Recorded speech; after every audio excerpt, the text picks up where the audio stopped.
Matapos nga po talunin ni Naoya Inoue si Luis Nery, sino pa nga ba yung mga susunod na pwedeng makalaban ni Naoya Inoue dito sa Super Bantamweight? Pero bago po natin ituloyan mga idol, ay ini-invite ko po kayo na mag-subscribe dito po sa akin channel. Sana tulungan niyo po ako na maabot yung 1,000 subscriber. Maraming salamat po mga idol. Kung titingnan po natin dito mga idol, sa mga rankings dito sa WBC, WBA, IBF, tsaka WBO, isa sa pwedeng makalaban ng The Monster dito, si Sam Goodman. Siya po ang number 1 contender dito sa WBO at number 1 contender din po siya sa IBF. At malamang sa malamang mga idol, no, si Sam Goodman na talaga yung makakalaban ni Naoya Inoue. May kartada po si Sam Goodman na 18 wins, 18 KO at wala din po itong talo. Mukhang maganda po ang ipapakitang laban nito sa The Monster. Ang pinakahuling laban nga po nito ni Sam Goodman ay naganap noong March 13, 2024, this year lang din po. At tinalo po niya ang kanyang kalaban via TKO sa 4th round. Sa mga ibang pangalan naman mga idol, no, pwede rin kalabanin ni Naoya Inoue si Murodjon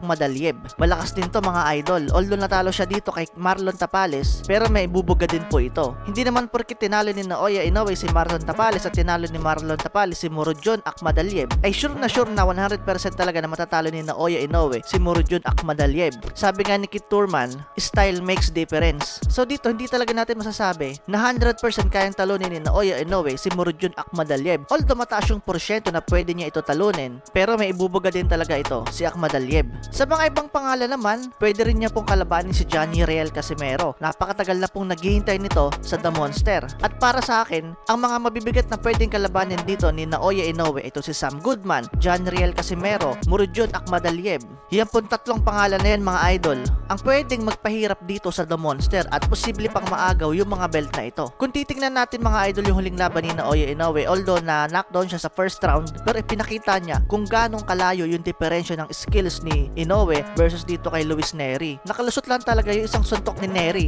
pero after nun mga idol, talagang pinaglaruan na lang ni Inoue itong si Luis Nery. Si John Real Casimero naman mga idol, sigurado ako magbibigay ng magandang laban ito kay Naoya Inoue. Matagal lang nga siya nitong hinihintay. Hindi lang matuloy-tuloy yung laban kasi nagkakaroon ng mga aberya. Nagkaroon pa ng problema ito si John Real Casimero sa kanyang promoter dito sa MP Promotions. Kaya talagang hindi matuloy-tuloy yung laban. Pero sana this year or next year, maikasa na itong Johnny Real Casimero at Naoya Inoue. Talagang maraming mag-aabang dito sa laban na to. Kayo mga idol, sinong boxer ang gusto nyong makalaban ni Naoya Inoue? Tara at pag-usapan natin yan dito sa may comment section.